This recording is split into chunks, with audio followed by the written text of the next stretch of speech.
गाने पर सजा, छापने पर सजा, इतना ही नहीं, वंदे मातरम शब्द बोलने पर भी सजा। इतने कठोर कानून लागू कर दिए गए थे। वंदे मातरम पर बहस पीएम मोदी ने जो कहा, पूरा सदन सिर्फ सुनता रहा। मोदी का बयान हुआ वायरल, विरोधियों को लपेट दिया। लंबे वक्त से वंदे मातरम को लेकर देश में कुछ लोग सियासत कर रहे थे प्रधानमंत्री मोदी ने, मगर इस बार जो कुछ सदन में कहा, विरोधी भी सन्नाटे में चले गए और सिर्फ प्रधानमंत्री नरेंद्र मोदी की बातें सुन रहे थे। प्रधानमंत्री पूरी तैयारी के साथ उतरे थे और उन्होंने वंदे मातरम का ए से लेकर जेड तक पूरा सिस्टम समझा दिया, सब कुछ बता दिया और विरोधियों को चुप करा दिया। इस समय प्रधानमंत्री नरेंद्र मोदी का सदन का बयान खूब वायरल हो रहा है। चलिए इसीलिए आपको पूरी कहानी समझाते हैं, पूरा भाषण उनका सुनाते हैं। आदरणीय अध्यक्ष जी, कुछ दिन पूर्व जब वंदे मातरम 150 का आरंभ हो रहा था, तो मैंने उस आयोजन में कहा था, वंदे मातरम हजारों वर्ष की सांस्कृतिक ऊर्जा भी थी, उसमें आजादी का जज्बा भी था और आजाद भारत का विजन भी था। अंग्रेजों के उस दौर में एक फैशन हो गई थी भारत को कमजोर, निकम्मा, आलसी, कर्महीन, इस प्रकार भारत को जितना नीचा दिखा सके, ऐसी एक फैशन बन गई थी। और उसमें हमारे यहां भी जिन्होंने तैयार किए थे, वो लोग भी वही भाषा बोलते थे। तब बंकिम दा ने उस हीन भावना को भी झकझोरने के लिए और सामर्थ्य का परिचय कराने के लिए वंदे मातरम के भारत के सामर्थ्यशाली स्वरूप को प्रकट करते हुए आपने लिखा था, तम ही दुर्गा दश प्रहरण धारिणी, कमला कमल दल विहारिणी, वाणी विद्या दायिनी, नमामि त्वाम नमामि कमलाम, अमलाम अतुलाम, सुजलाम सुफलाम, मातरम वंदे मातरम। आदरणीय अध्यक्ष जी, वंदे मातरम, इसका जो जन जन से जुड़ाव था, ये हमारे स्वतंत्र संग्राम की एक लंबी गाथा अभिव्यक्त होती है। आदरणीय अध्यक्ष जी, जब भी जैसे किसी नदी की चर्चा होती है, चाहे सिंधु हो, सरस्वती हो, कावेरी हो, गोदावरी हो, गंगा हो, यमुना हो, उस नदी के साथ एक सांस्कृतिक धारा प्रवाह, एक विकास यात्रा का धारा प्रवाह, एक जन जीवन की यात्रा का प्रवाह उसके साथ जुड़ जाता है। लेकिन क्या कभी किसी ने सोचा है कि आजादी जंग के हर पड़ाव, वो पूरी यात्रा वंदे मातरम की भावनाओं से गुजरता था, उसके तट पर पल्लवित होता था। ऐसा भाव काव्य शायद दुनिया में कहीं उपलब्ध नहीं होगा। आदरणीय अध्यक्ष जी, बंकिम दा ने जब वंदे मातरम की रचना की, तो स्वाभाविक ही वो स्वतंत्रता आंदोलन का स्वर बन गया। पूरब से पश्चिम, उत्तर से दक्षिण, वंदे मातरम हर भारतीय का संकल्प बन गया। इसलिए वंदे मातरम की स्तुति में लिखा गया था, मातृभूमि स्वतंत्रता की वेदिका पर मदोमय, मातृभूमि स्वतंत्रता की वेदिका पर मोदमय, स्वार्थ का बलिदान है, यह शब्द है वंदे मातरम।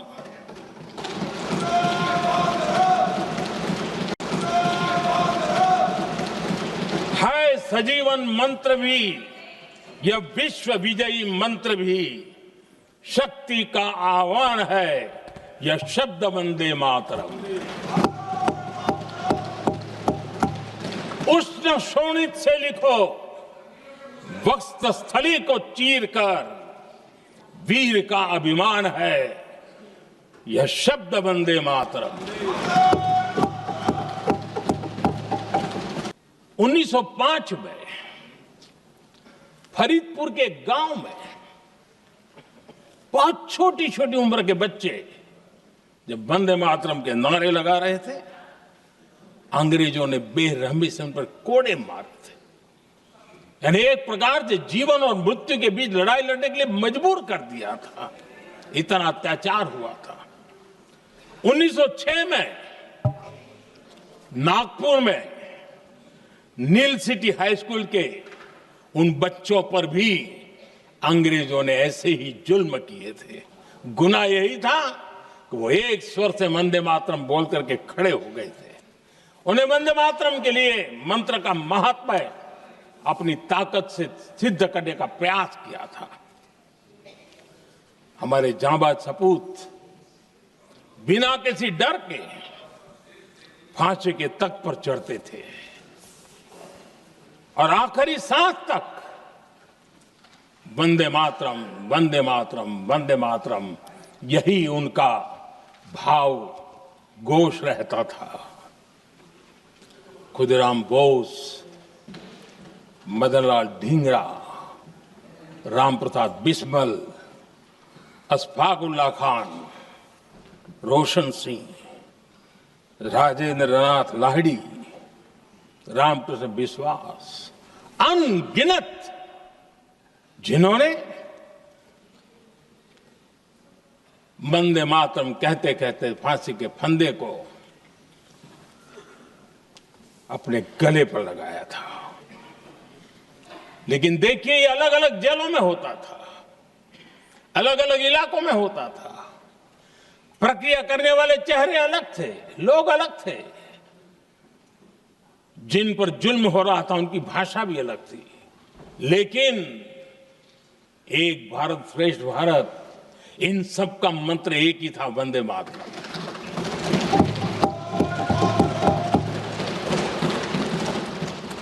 आदरणीय अध्यक्ष जी, वंदे मातरम ने भारत को स्वावलंबन का रास्ता भी दिखाया।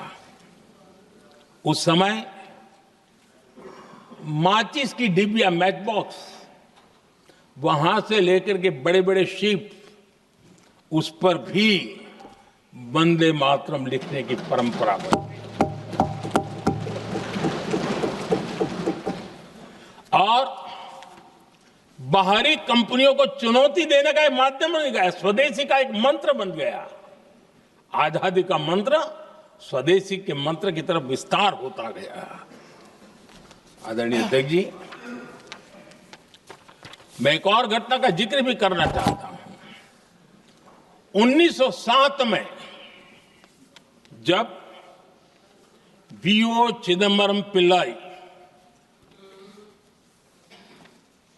उन्होंने स्वदेशी कंपनी का जहाज बना, तो उस पर भी लिखा था वंदे मातरम।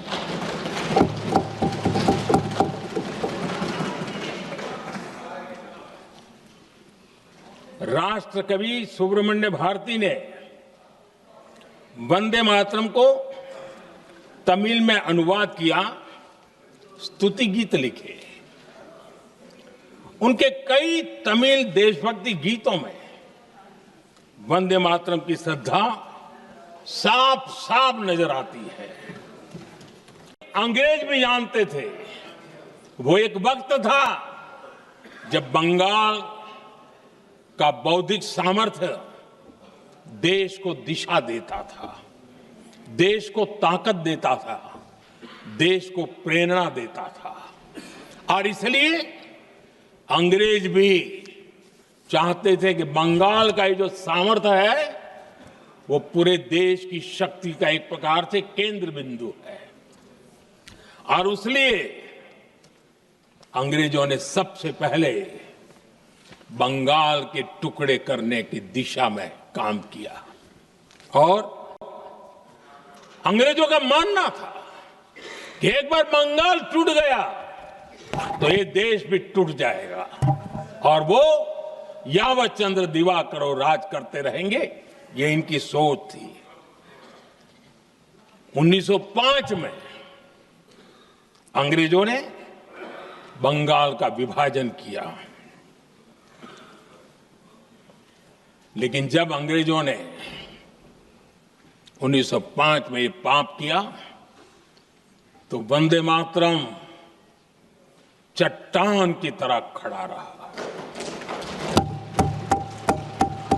बंगाल की एकता के लिए वंदे मातरम गली गली का नाद बन गया था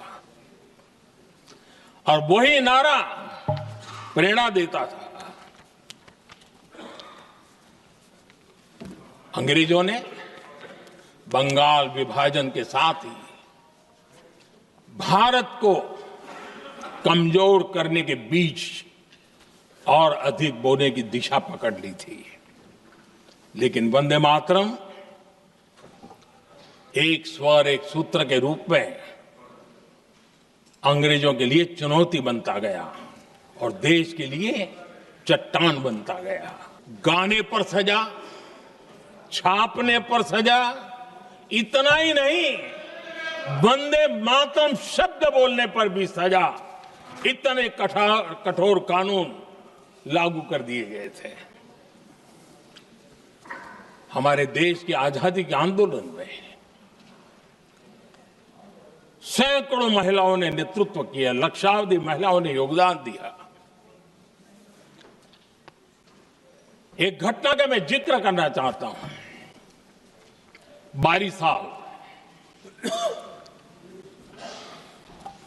साल में वंदे मातरम गाने पर सर्वाधिक जुल्म हुए थे। वो 22 साल आज भारत का हिस्सा नहीं रहा है और उस समय 22 साल की हमारी माताएं, बहनें, बच्चे मैदान में उतरी थी वंदे मातरम के स्वाभिमान के लिए।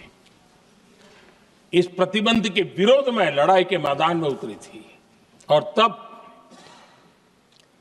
22 साल की एक वीरांगना श्रीमती सरोजिनी बोस, जिन्होंने उस जमाने में वहां की भावना को देखिए और उन्होंने कहा था कि वंदे मातरम जो प्रतिबंध लगा है, जब तक ये प्रतिबंध नहीं हटता है मैं अपनी चूड़ियां जो पहनती हूं निकाल दूंगी। भारत में वो एक जमाना था, चूड़ी निकालना यानी महिला के जीवन की एक बहुत बड़ी घटना हुआ करती। लेकिन उनके लिए वंदे मातरम की वो भावना थी, उन्होंने अपनी सोने की चूड़ियां, जब तक वंदे मातरम प्रतिबंध नहीं हटेगा मैं दोबारा नहीं धारण करूंगी, ऐसा बड़ा व्रत ले लिया था।